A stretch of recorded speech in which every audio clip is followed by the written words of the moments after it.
this black wrap is a must for covering those holes. It looks like a completely different cabinet. The color matches great. I'm really enjoying working with this matte black wrapping paper. I'll definitely leave a description down below on that product. It's really good. I recommend it, especially if you're going to be doing this cabinet and you want to cover those holes. I also did that cabinet, and as you can see, you can't really tell that I did it. Besides this little bubble up here. But I could only see that. The camera can't really pick that up. But yeah, the stuff is great. Today, what we're going to be focusing on is getting these channels in for the LED strips.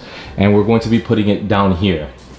And I was using this rib nut, I believe it's called, as the middle. And I'm going to be setting it back about 1 inch from that rib nut so that it's lighting up more the back than the front. And after we install the track and install the LED strip and we solder that on, we are going to be installing the switch here and then hooking everything up to this sensor. In the last video, I said that I was gonna hook up the sensor to both that switch and the LED under cabinet lights, but I decided to just keep it on a normal switch, the LED strip, just because when I walk into this room and I'm just gonna be washing clothes, I don't need this LED strip to be on. So I'm just gonna leave it on a regular switch, on and off. And in the future, if I wanna hook it up to this, I can with no problem. So that's what we're gonna be doing in this video. But the first step is to install that LED track.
It is 100% in, and I want to do it in live time. Oh, I didn't tuck this wire in. I'll do that off camera though. And I don't know if you guys saw it, but I have some like wire control that I put up here. I'm going to put up here. I'm going to restick it. And also over here, I put black electrical tape so that where the connections are, we won't have a connecting, you know, like, because this is aluminum and it's going to complete the circuit, making it turn on when it's not supposed to be on, because there is voltage going there even though it's off. So I'm gonna set the camera up like in this angle and turn it on so you guys could see.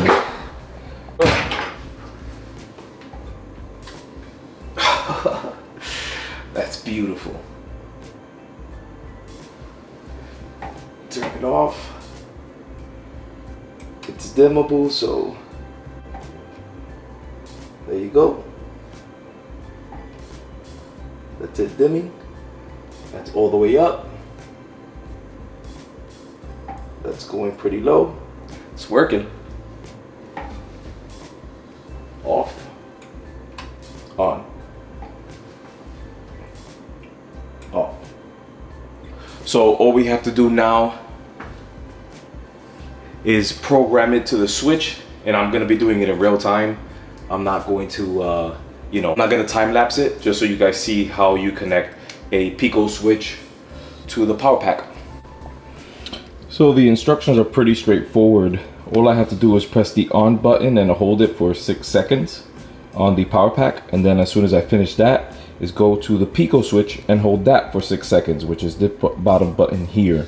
All I have to do is press and hold it, and they should sync up. So let's try it.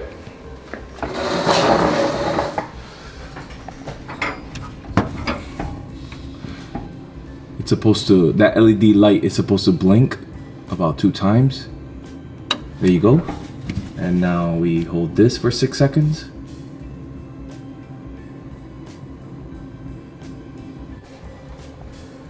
Hold that for 6 seconds.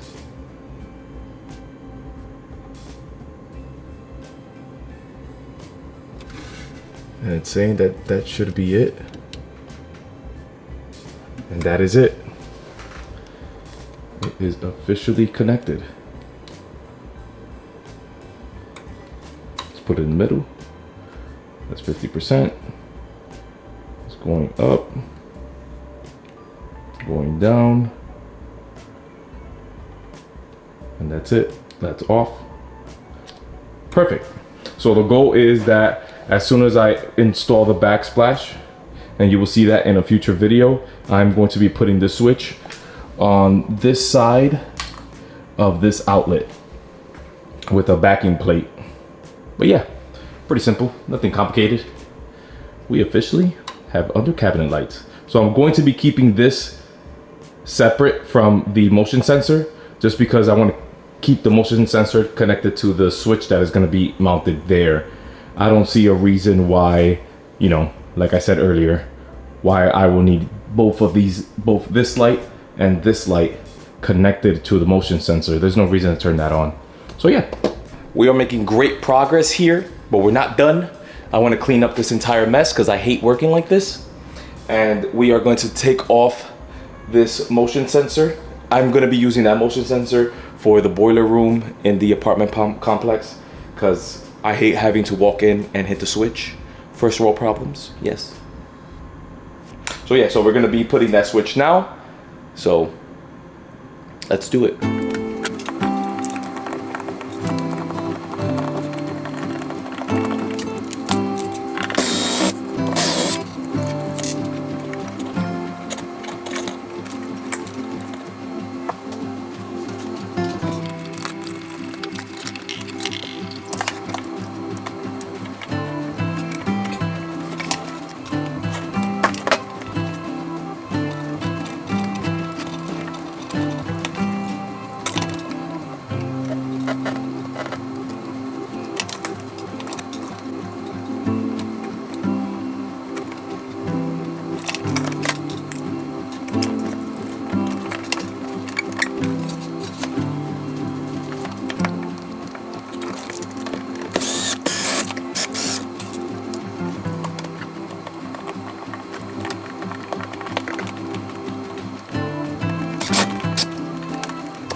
All right, so that's officially in and connected to my phone.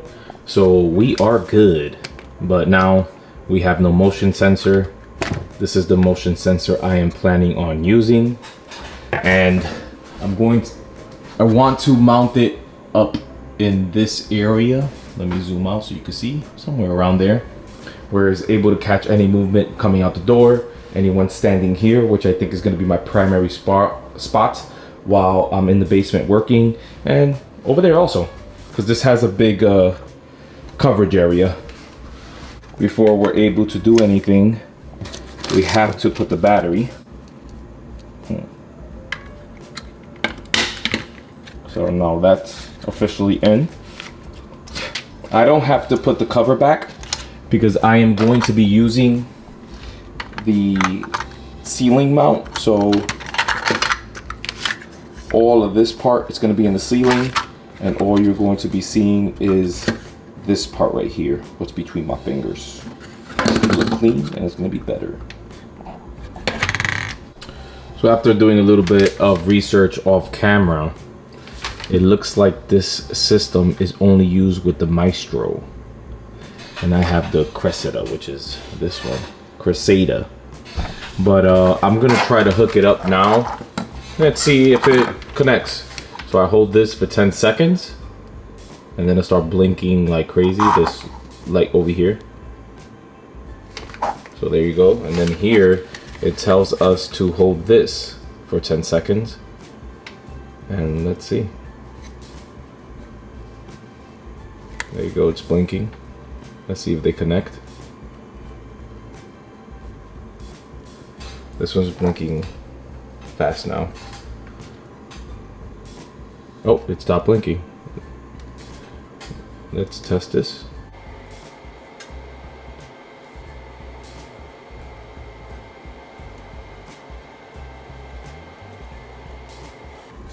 Doesn't look like it worked. Kind of sucks.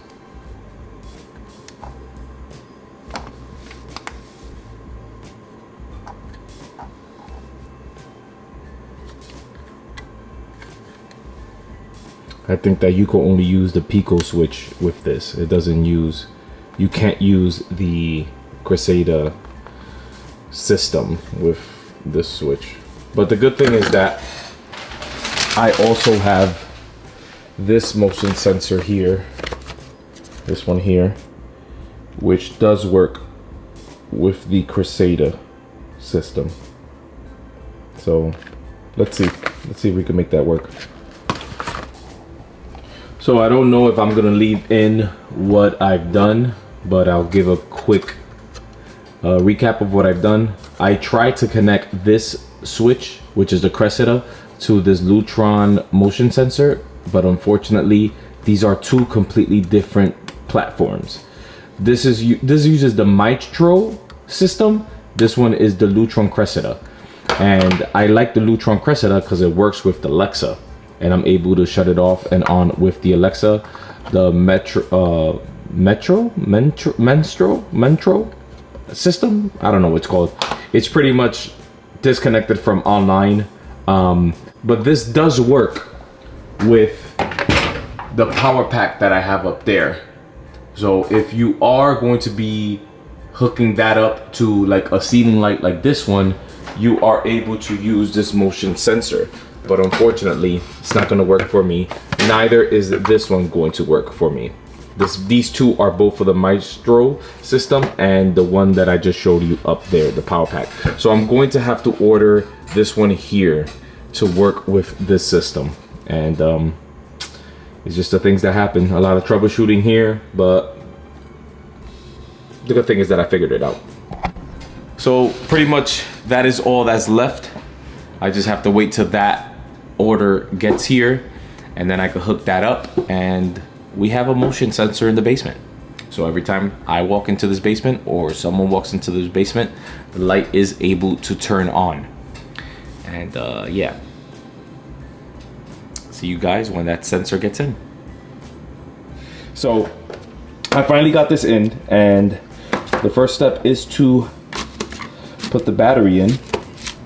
I was also reading over here where the placement is recommended, and right here it says 6 to 8 feet off the ground, which is perfect because my plan is to mount it up there. So that's about, I don't know, maybe 7 feet. This door is 6'8". I'm gonna be right above the door, and that'll be fine. The only problem that I have with putting it there is that any movement on this side of the wall, the sensor will not be able to pick up, but that's not a problem. that is what it is. Now I have to program this sensor to this switch, and it shows it right here. So I have to press and hold for 6 seconds, the off button, and then press and hold this light button right here for 6 seconds, and it should connect. So let's give it a shot.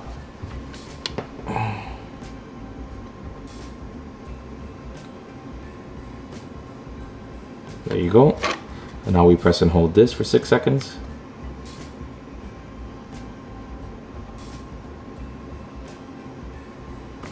There you go, and it's blinking now. Is that it? Now this is blinking fast. And that's it.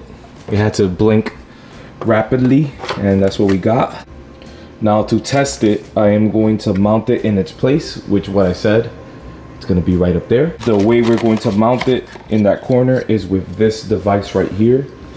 This goes in this corner, like so, and then we slide it over, and that should be enough. So I'm going to temporarily install it there with like double-sided tape, and then if the sensor is working perfectly, I will use screws to put it in place. So I'm gonna put the camera down, do that really quick, and test it and see what happens. If the sensor is glowing, that means it senses movement. So I'm gonna stand still right here. It went off. If I move my hand, it went on. So in this corner, it works fine. In the middle of the room,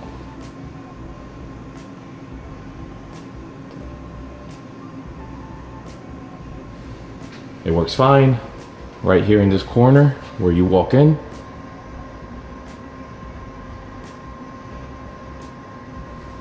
it works fine. Perfect. The sensor works in that spot, so I am going to permanently mount it, and let's see if it shuts on and off the lights. So it's very simple. I got the bracket on. This just goes from above and slides down. There you go. Now that's in place. Now I have to see if the sensor automatically shuts off. So I'm gonna sit my butt down right there and see if it goes off after 5 minutes. All right, the light went off. Let's see if it goes on. Oh, there you go. It is on, it's in place, and it's working. So now we don't have the sensor over here anymore. We have the sensor up there. No need for this puppy over here. And it's part of my Lutron Caseta system, so I'm able to turn it on and off with Alexa. Let me try that. Echo, turn off basement. Echo, turn on basement. Perfect. So we got that system all wrapped up and ready for standard use. So all of this stuff was new to me. I've never messed with the sensor, and I've never messed with the power pack system, but there you go. I officially have the under cabinet light, and everything's working flawlessly, and I'm happy. I'm happy. It's really coming together. I'm happy with how everything's coming out. There's a lot more that has to happen in this basement, but for the next video, we are going to be focused on something that I found, which is the access door that goes down there for the shut-off valves for this radiator. Well, shut-off bypass valves. So if it gets too hot in here, I could just go in there, shut off the valves, and it will bypass this radiator.